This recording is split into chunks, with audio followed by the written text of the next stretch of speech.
Hello everyone, कैसे हैं आप सभी। उम्मीद है बढ़िया ही होंगे। क्या आपके साथ भी ऐसा होता है कि आई एम गोइंग लिखना है या आई गो, सिंस लगाएं या फॉर, हेड के साथ वर्ब की थर्ड फॉर्म आएगी या सेकंड फॉर्म। इसमें दिमाग का दही हो जाता है। अगर आपका जवाब हाँ है तो टेंशन छोड़ दो। आज हम सभी 12 टेंसेस के रूल्स, कॉमन मिस्टेक्स और सीक्रेट कीवर्ड्स को ऐसे समझेंगे कि लाइफ में कभी टेंस भूल ही नहीं पाएंगे। और हाँ, अगर वीडियो खत्म होते होते टेंसेस आपकी उंगलियों पर न हो तो कहना। चलिए क्लास शुरू करते हैं। सबसे पहला टेंस देखते हैं, प्रेजेंट इंडेफिनिट। जब भी वाक्य में ये मैजिक कीवर्ड्स जैसे डेली, ऑलवेज, रेगुलरली, एवरीडे, आंख बंद करके हम प्रेजेंट इंडेफिनिट लगा देंगे। ओके, जिसका स्ट्रक्चर होता है सब्जेक्ट, प्रेजेंट इंडेफिनिट का सब्जेक्ट प्लस वर्ब की फर्स्ट फॉर्म के साथ एस या E S, then object. S और ई एस का कंसेप्ट होता है जब हमारा सब्जेक्ट जो है वो ही, शी, इट या कोई सिंगुलर नेम हो तो उसके साथ हम लगाते हैं एस और ई एस। ओके, और जब हमको हमारा जो सेंटेंस है उसको नेगेटिव बनाना है तो हम डू डस को यूज करके हेल्पिंग वर्ब की तरह नॉट उसके बाद लगाएंगे। और अगर हमें इंट्रोगेटिव बनाना है तो हमारा ये डू और डस पहले आ जाएगा, देन सब्जेक्ट, वर्ब की फर्स्ट फॉर्म हमेशा लगेगी प्रेजेंट इंडेफिनिट में, एंड ऑब्जेक्ट। और क्वेश्चन मार्क लगाना मत भूलिएगा। इंट्रोगेटिव नेगेटिव हो तो पहले डू डज आएगा, फिर सब्जेक्ट आएगा, फिर नॉट आएगा और देन वर्ब की फर्स्ट फॉर्म। ओके, सो हमारे जो एग्जाम्पल है, he is playing basketball daily. जब डेली वर्ड यूज हो गया है, हमें बताया गया है जब डेली यूज होगा तो हम प्रेजेंट इंडेफिनिट लगाएंगे। और प्रेजेंट इंडेफिनिट का स्ट्रक्चर होता है सब्जेक्ट, ही हमारा सब्जेक्ट है, फिर आता है वर्ब की फर्स्ट फॉर्म, प्ले में ही है तो ये हो जाएगा प्लेज, बास्केटबॉल डेली।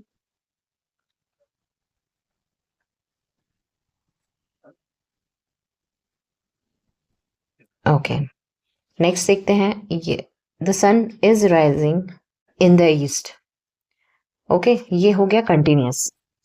वर्ब की आईएनजी फॉर्म कंटिन्यूस में यूज होती है, बट हमें कहा गया है जब यूनिवर्सल ट्रुथ हो, सन पूर्व से उगता है, ये एक यूनिवर्सल ट्रुथ है, तो हमें यूनिवर्सल ट्रुथ में भी प्रेजेंट इंडेफिनिट यूज करना होगा। सो आएगा पहले सब्जेक्ट है हमारा द सन, हमारी वर्ब है राइज, सो हम ये हो जाएगा राइजेस इन द ईस्ट, क्योंकि ये यूनिवर्सल ट्रुथ है इसलिए ये हमेशा प्रेजेंट इंडेफिनिट में यूज होगा। तो जब भी हम कोई हैबिचुअल एक्शन की बात करें या यूनिवर्सल ट्रुथ की बात करें तो वो हमेशा प्रेजेंट इंडेफिनिट में यूज किया जाता है। हमारा नेक्स्ट टेंस है प्रेजेंट कंटिन्यूअस। जो काम अभी इस पल चालू है वो है continuous. Okay, so ongoing action used for task action that are continuously happening in the present. तो हम इसका फॉर्मेट देखते हैं। पहला इसका फॉर्मेट होता है सब्जेक्ट के साथ is am are as helping verb use होगी, वर्ब की आईएनजी फॉर्म यूज होगी, देन ऑब्जेक्ट। जैसे हमने प्रेजेंट इंडेफिनिट में देखा कि सब्जेक्ट के बाद वर्ब की फर्स्ट फॉर्म वो भी एस या ई एस के साथ यूज होती है, देन ऑब्जेक्ट। बट इसमें क्या होता है सब्जेक्ट प्लस हेल्पिंग वर्ब कुछ भी हो सकती है, इज एम और आर, और वर्ब की आईएनजी फॉर्म यूज होगी, देन ऑब्जेक्ट। ओके, सो इसमें भी नेगेटिव बनाना होगा तो इज एम आर, उसमें हम प्रेजेंट इंडेफिनिट में do does as a helping verb use करते हैं, उसके बाद हम नॉट लगाते हैं। तो इसकी हेल्पिंग वर्ब है इज एम आर, तो हम इसके बाद नॉट लगाएंगे। यहां देख सकते हैं आप, subject plus is am are के बाद नॉट, देन वर्ब की आईएनजी फॉर्म, देन ऑब्जेक्ट। और जब हमको इंट्रोगेटिव बनाना है तो ये इज एम आर आगे आ जाएगा, सब्जेक्ट, वर्ब की आईएनजी फॉर्म, देन ऑब्जेक्ट। और इंट्रोगेटिव नेगेटिव में पहले helping verb, then subject, then not, then verb की आईएनजी फॉर्म और ऑब्जेक्ट। जब भी आईएनजी फॉर्म वर्ब की यूज की जाए और वो भी इज एम आर के साथ, तो वो हमेशा प्रेजेंट कंटिन्यूअस टेंस होगा, और वो हम कोई भी ऑन गोइंग एक्शंस के लिए यूज करते हैं प्रेजेंट कंटिन्यूअस। जैसे कि I am learning my lessons, ये कंटिन्यूअस ऑन गोइंग प्रोसेस है। She is completing her assignment, वो अभी भी अपना असाइनमेंट कर रही है, तो उसके लिए हम यूज कर रहे हैं। इसमें भी कुछ कीवर्ड्स होते हैं, जैसे at the moment, now, at present, these days, this month, this week. तो ये ऑनगोइंग प्रोसेस के लिए यूज किए जाते हैं ये वर्ड्स। तो हम इसमें लगाएंगे प्रेजेंट कंटिन्यूअस यूज करेंगे। जैसे she is playing tennis these days, these days use हुआ तो हम प्रेजेंट कंटिन्यूअस यूज करेंगे। हमारा नेक्स्ट टेंस है प्रेजेंट परफेक्ट, काम पूरा हो चुका है, जहां भी दिखे मतलब जस्ट काम पूरा हुआ है, उस सेंस में हम प्रेजेंट परफेक्ट टेंस को यूज करते हैं। और जब भी हमारे सेंटेंस में जस्ट, ऑलरेडी, येट जैसे वर्ड्स यूज होते हैं, तो हमारा जो सेंटेंस है वो प्रेजेंट परफेक्ट टेंस में यूज किया जाता है।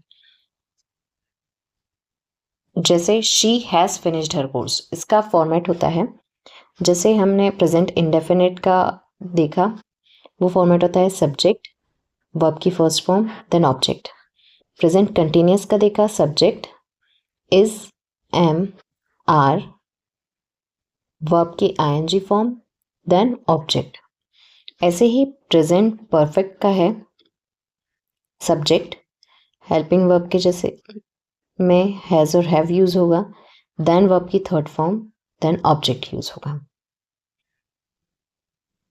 सो सब्जेक्ट, हैज, हैव, वर्ब की थर्ड फॉर्म एंड ऑब्जेक्ट। फिर हम बात करते हैं नेगेटिव की, तो हेल्पिंग वर्ब के बाद नॉट आएगा। जब हम इंट्रोगेटिव की बात करते हैं तो ये हेल्पिंग वर्ब पहले आ जाएगी और सेंटेंस एज इट इज होगा और क्वेश्चन मार्क ऐड हो जाएगा। जब इंट्रोगेटिव नेगेटिव की बात करते हैं तो पहले हेल्पिंग वर्ब आएगी, then subject, then not use होगा, वर्ब की third form, object and question mark. So she has finished her course, ये एक्शन कंप्लीट हो चुका है, ये टास्क कंप्लीट हो चुका है, तो हम प्रेजेंट परफेक्ट यूज कर रहे हैं। I have completed my project. Okay, next है हमारा he is already going to academy. Already लिखा है तो ये प्रेजेंट परफेक्ट टेंस में यूज होगा। ही हैज ऑलरेडी गोन, गो हमारा वर्ब है जिसकी थर्ड फॉर्म है गोन, टू एकेडमी। हमारा नेक्स्ट टेंस है प्रेजेंट परफेक्ट कंटिन्यूअस। यहां सबसे ज्यादा गलती होती है सिंस और फॉर की।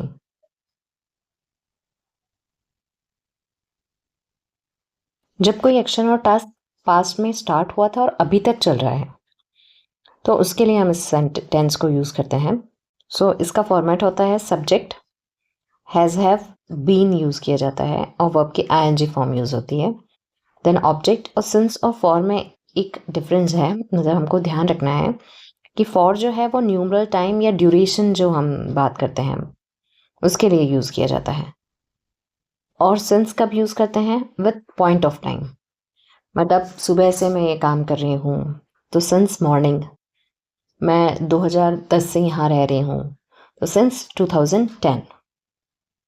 जब ड्यूरेशन और न्यूमरल टाइम की बात हो तो फॉर यूज करेंगे, और पॉइंट ऑफ टाइम की बात हो तो सिंस यूज करेंगे। अब इसके बाद हम अगर नेगेटिव सेंटेंस बनाते हैं तो हेल्पिंग वर्ब के बाद नॉट आता है। इंट्रोगेटिव बनाना है तो हेल्पिंग वर्ब पहले आ जाएगी, सब्जेक्ट प्लस बीन बाद में आएगा। और इंट्रोगेटिव नेगेटिव बनाना है तो पहले हेल्पिंग वर्ब, सब्जेक्ट, फिर नॉट के बाद बीन, वर्ब की आईएनजी फॉर्म, ऑब्जेक्ट।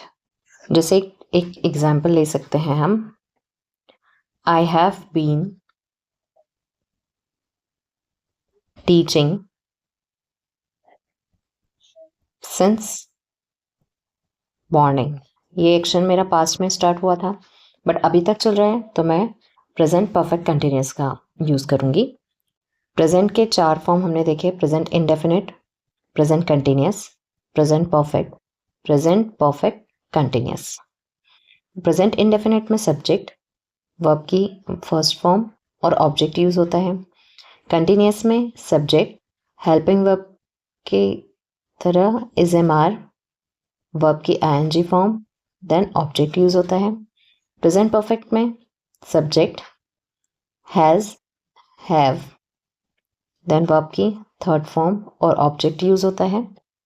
और प्रेजेंट परफेक्ट कंटिन्यूस, परफेक्ट भी और कंटिन्यूस भी, तो हम क्या करेंगे, सब्जेक्ट तो होगा, परफेक्ट का हेल्पिंग वर्ब लेंगे हैज, हैव, फिर आएगा इसमें परफेक्ट कंटिन्यूस में बीइंग, वर्ब की आईएनजी फॉर्म जो कि कंटिन्यूस भी है, इसलिए कंटिन्यूस का वर्ब की आईएनजी फॉर्म लेंगे, देन ऑब्जेक्ट यूज होगा। तो ये हमारे चारों टेंस के फॉर्मेट हो गए जो आपको याद रखने हैं। अच्छा, तो अब एक छोटा सा सवाल है मेरा, अगर मैं कहूं आई हैव गोन और आई वेंट, तो इनमें फर्क क्या है? इसका पूरा जवाब और पास्ट टेंस की सबसे आसान ट्रिक आपको अगली वीडियो में मिलेगी, इसलिए अगला पार्ट बिल्कुल मिस मत करना। तो मिलते हैं अगली वीडियो में। अगर आपको वीडियो पसंद आई हो तो लाइक करना और चैनल को सब्सक्राइब करना ना भूलें।